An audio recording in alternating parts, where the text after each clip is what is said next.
श्री शिवाय नमस्तुभ्यम, हर हर महादेव। इस चैनल पर हम आपको गुरुजी पंडित प्रदीप मिश्रा जी के द्वारा बताए गए उपाय करके दिखाते हैं।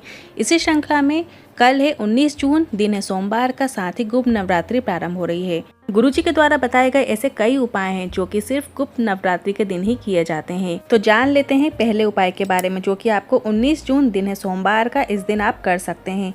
यदि आपको शरीर में कहीं भी चर्म रोग है, आपको दांत खाज खुजली है या सफेद दाग है, काले दाग हैं, किसी भी प्रकार का त्वचा रोग है, तो आपको क्या करना है, गुप्त नवरात्रि के दिन में से किसी भी दिन आप ये उपाय कर सकते हैं। बेल लेना है, आपको बेल फल लेना है। बेल फल के अंदर का गूदा निकाल लीजिए, उसको सुखा लीजिए। इसके बाद उस बेल फल की आपको भस्म तैयार कर लेना है। भस्म तैयार कर आपको एक सफेद पोटली के अंदर रख लेना है और उसे शंकर भगवान की शिवलिंग पर त्रिपुरा सुंदरी का नाम लेकर चढ़ाना है। त्रिपुरा सुंदरी माता का नाम लेकर वो बेल भस्म आपको चढ़ा देना है। इसके बाद जो भस्म आपने शंकर भगवान पर चढ़ाई है, शिवलिंग पर चढ़ाई है, उसे आपको प्राप्त कर लेना है। वापस प्राप्त करने के बाद आपको उस भस्म को सरसों के तेल के अंदर डाल लेना है। आप एक बोतल में सरसों का तेल भर लीजिए और उसमें वो भस्म को डाल लीजिए। 10 दिन तक रखे रहने दीजिए। इसके बाद आप उसका प्रयोग करें। इसके बाद शरीर में आपको जहाँ भी रोग है, चर्म रोग है, आपको सफ़ेद दाग है, काले दाग हैं, पिंपल्स हैं, किसी भी प्रकार की दांत खाज खुजली है, आप वहाँ पर उस तेल को लगाना प्रारंभ कर दीजिए। आपकी जो भी समस्या है वो धीरे धीरे करके समाप्त हो जाएगी। अब बढ़ते हैं दूसरे उपाय की तरफ, जो कि आप 19 जून सोमवार के दिन कर सकते हैं। यदि आपको लीवर, किडनी, उदर से जुड़ी हुई समस्या है, पेट रोग है, डायलिसिस की समस्या है या सूजन है, तो आपको 1 लोटा जल लेना है। 1 लोटा जल ले लीजिए और धीरे धीरे कल्याणेश्वर महादेव का नाम लेते हुए चढ़ा दीजिए। आपको बिल्कुल धीमी धीमी धार से वो जल चढ़ा देना है और जलाधारी से आ रहे जल को आपको थोड़ा सा 2 बूंद आपको आचमन कर लेना है।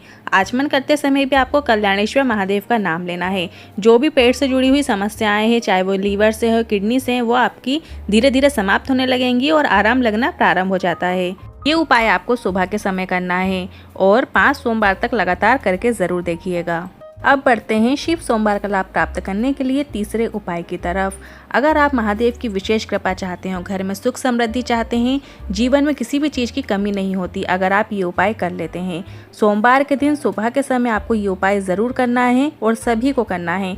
आपको क्या करना है, किसी भी प्रकार का चंदन लेना, या तो आप लाल चंदन ले लीजिए या पीला चंदन ले लीजिए या अष्टगंध चंदन का प्रयोग कर सकते हैं।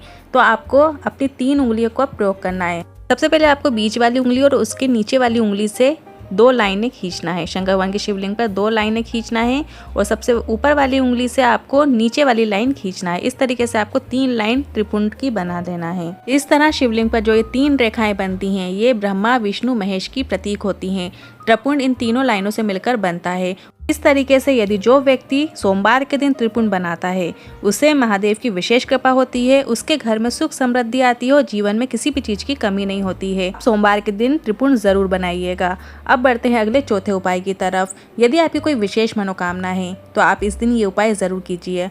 आपको अपने हाथ में 7 काली तिल के दाने ले लेना है और 1 काली मिर्च ले लेना है और अपनी मनोकामना बोलना है। अपनी मनोकामना का भाव मन में रखते हुए जो भी आपकी मनोकामना है और अपनी मुट्ठी बंद कर लीजिए। 7 काली तिल और 1 काली मिर्च आप शंकर भगवान की शिवलिंग पर अपनी कामना करते हुए श्री शिवाय नमस्तुभ्यम मंत्र के साथ समर्पित कर दीजिए। आपकी मनोकामना निश्चित ही पूर्ण होगी। मनोकामना पूर्ति के लिए एक और विशेष उपाय है, जो कि ये आज की वीडियो का 5वां उपाय है। आपको क्या करना है, आपकी कोई भी विशेष मनोकामना है जो बहुत लंबे समय से अटकी हुई है, वो पूरी ही नहीं हो रही है, तो आपको क्या करना है, एक बेलपत्र लेना है। बेलपत्र आप शिवलिंग पर चढ़ी हुई भी ले सकते हैं, उसे धोकर आप प्रयोग में ला सकते हैं। यदि आपके पास स्वयं बेलपत्र है, और आप ध्यान से देखिएगा, बेलपत्र कहीं से भी कटी टूटी कहीं कुछ नहीं होना चाहिए, साबुत होना चाहिए, और जो पीछे का डंठल है उसे आपको तोड़ लेना है। इसके बाद उस बेलपत्र में आपको बीच वाली पत्ती में पीला चंदन लगा लीजिए और एक साबुत चावल का दाना उसके ऊपर रख देना है। साबुत चावल का दाना मतलब अक्षत, जो कभी ना क्षय होने वाला अक्षत कहलाता है।